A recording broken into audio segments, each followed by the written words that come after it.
अस्सलामु अलैकुम।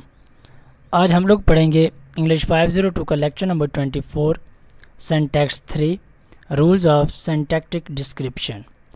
Topic number 134 phrase structure rules. These are the rules that form the phrases of different types: noun phrase, verb phrase and adjective phrase। ये वो rules हैं जिनके ज़रिए हम बहुत सी मुख्तलिफ़ फ्रेजेस बना सकते हैं। मसलन नाउन फ्रेज़ है, वर्ब फ्रेज़ है एंड एडजेक्टिव फ्रेज़ है। Are tree diagram can have the two different ways. जो ट्री डायग्राम है उसके दो तरीके हैं जिसके ज़रिए हम किसी भी फ्रेज़ को जनरेट कर सकते हैं या किसी भी सेंटेंस को बना सकते हैं। अगर हम बात करें सबसे पहले कि simply as a static representation of the structure of the sentence shown at the bottom of the tree diagram। एक तो हमारे पास उसकी स्टैटिक रिप्रेजेंटेशन है। स्टैटिक रिप्रेजेंटेशन वो रिप्रेजेंटेशन है जो साकन होती है, मीन्स इससे हम और सेंटेंस क्रिएट नहीं कर सकते, और ये ट्री डायग्राम की बॉटम पर हमें नज़र आती है।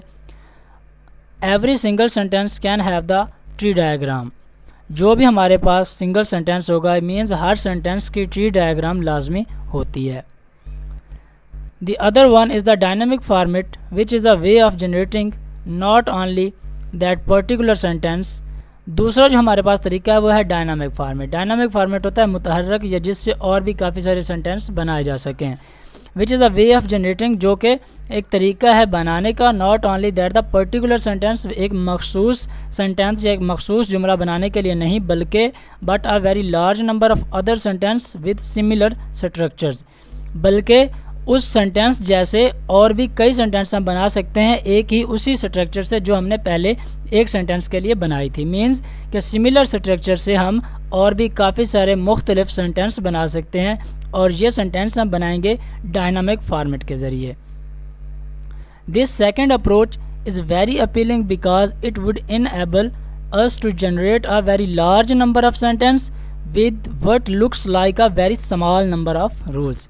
मीन्स कि जो हमारे पास सेकंड अप्रोच है, मीन्स डायनामिक फॉर्मेट वाली जो अप्रोच है, वो हमारे लिए बहुत ही फ़ायदेमंद है, बहुत ही काबिल इस्तेमाल रहती है, क्योंकि ये हमें बहुत सारे न्यू सेंटेंस बनाने में मदद करती है और बिल्कुल थोड़े रूल्स के साथ। मीन्स कि हमें सेंटेंस बनाने के लिए बहुत ज़्यादा रूल्स याद नहीं करने पड़ते, बिल्कुल थोड़े से रूल्स हैं जिनके ज़रिए हम बहुत सारे सेंटेंस या फ्रेजेस बना सकते हैं, और इन रूल्स को हम कहते हैं phrase structure rules. These rules are called phrase structure rules. अब हम देखते हैं कि ये रूल्स कौन कौन से हैं।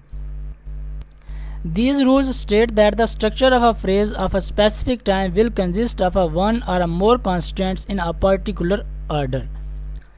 ये रूल्स बयान करते हैं कि कोई भी स्ट्रक्चर है किसी भी फ्रेज़ की तो वो एक या एक से ज़्यादा कंस्टिट्यूएंट पर मुश्तमिल होती है। मीन्स कि अगर हमारे पास कोई सेंटेंस है उसमें हम नाउन फ्रेज़ भी यूज़ कर रहे हैं तो उसमें हमारे पास नाउन होगा, वर्ब होगा, ऑब्जेक्टिव होगा, या वर्ब है, प्रोनाउन है, एडजेक्टिव है, आर्टिकल है या प्रेपोजिशन है। तो एक सेंटेंस में जो भी चीज़ हम यूज़ करेंगे तो उसे हम एक कंस्टिट्यूएंट्स कहेंगे। मतलब एक सेंटेंस में अगर नाउन है, प्रोनाउन है, एडजेक्टिव है और वर्ब है तो नाउन एक अलहदा कंस्टिट्यूएंट्स है, वर्ब एक अलहदा कंस्टिट्यूएंट्स है, प्रोनाउन एक अलहदा कंस्टिट्यूएंट्स है और एडजेक्टिव एक अलहदा कंस्टिट्यूएंट्स है इन अ पर्टिकुलर ऑर्डर, और हम उनकी एक ख़ास तरतीब का ख्याल रखते हुए उनको बनाएंगे। Phrase structure rules present the information of the tree diagram in an other format. कि जो फ्रेज स्ट्रक्चर के रूल्स हैं उन्हें हम ट्री डायग्राम के बजाय एक और फॉर्मेट, लीनियर फॉर्मेट के ज़रिए यहाँ पर शो करेंगे, जिस तरह आप ये लोग देख रहे हैं कि ये सिंपली एरो के ज़रिए शो किए गए हैं। सबसे पहले अगर हम बात करें इस सिंबल की एस की, तो एस सेंटेंस को शो करता है। इसमें नाउन फ्रेज और वर्ब फ्रेज होती है। मीन्स एक सेंटेंस को बनाने के लिए हमें नाउन फ्रेज और वर्ब फ्रेज की ज़रूरत पड़ती है। अगर हम बात करें कि नाउन फ्रेज़ क्या चीज़ है, नाउन फ्रेज़ कैसे बनती है, तो हम नाउन फ्रेज़ यहाँ पर हमने क्रूली ब्रैकेट शो की हुई हैं, तो इनमें से हमने कोई एक शो करना होगा। और ये जो एडजेक्टिव है ये जो है छोटी ब्रैकेट में यूज़ किया गया, तो मीन्स ये हमारे पास ऑप्शनली है, राउंड ब्रैकेट में यूज़ हुआ है। तो आर्टिकल सबसे पहले आता है, उसके बाद आता है एडजेक्टिव। एडजेक्टिव ऑप्शनली तौर पर हम लोग यूज़ करेंगे। नाउन आएगा, उसके बाद प्रोनाउन आएगा और प्रॉपर नाउन आएगा। मीन्स एक हमें नाउन फ्रेज बनाने के लिए एक आर्टिकल, नाउन, प्रोनाउन और प्रॉपर नाउन की ज़रूरत पड़ेगी। उसके बाद हम अगर देखें वर्ब फ्रेज़, वर्ब फ्रेज में वर्ब हम पहले यूज़ करेंगे, उसके बाद नाउन फ्रेज आएगी, उसके बाद जो है वो प्रेपोजिशनल फ्रेज आएगी, ये भी ऑप्शनल होगी। प्रपोजिशनल फ्रेज भी हमारे पास यहाँ पर ऑप्शनल है और एडवर्ब भी ऑप्शनल है। अगर हम ना भी यूज़ करेंगे तो हमारे वर्ब फ्रेज जो है वो क्रिएट या जनरेट हो जाएगी। अगर हम बात करें हम प्रपोजिशनल फ्रेज की, क्योंकि यहाँ पर हम प्रपोजिशनल फ्रेज यूज़ कर रहे थे तो हमें पता हो प्रपोजिशनल फ्रेज होती क्या है।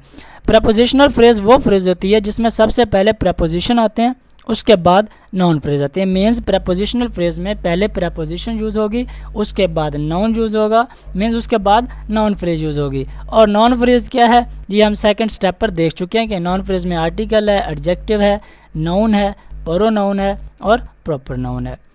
उम्मीद है आपको समझ आ गई होगी वीडियो। अगर कहीं पर कोई डाउट है तो आप कमेंट में पूछ सकते हैं।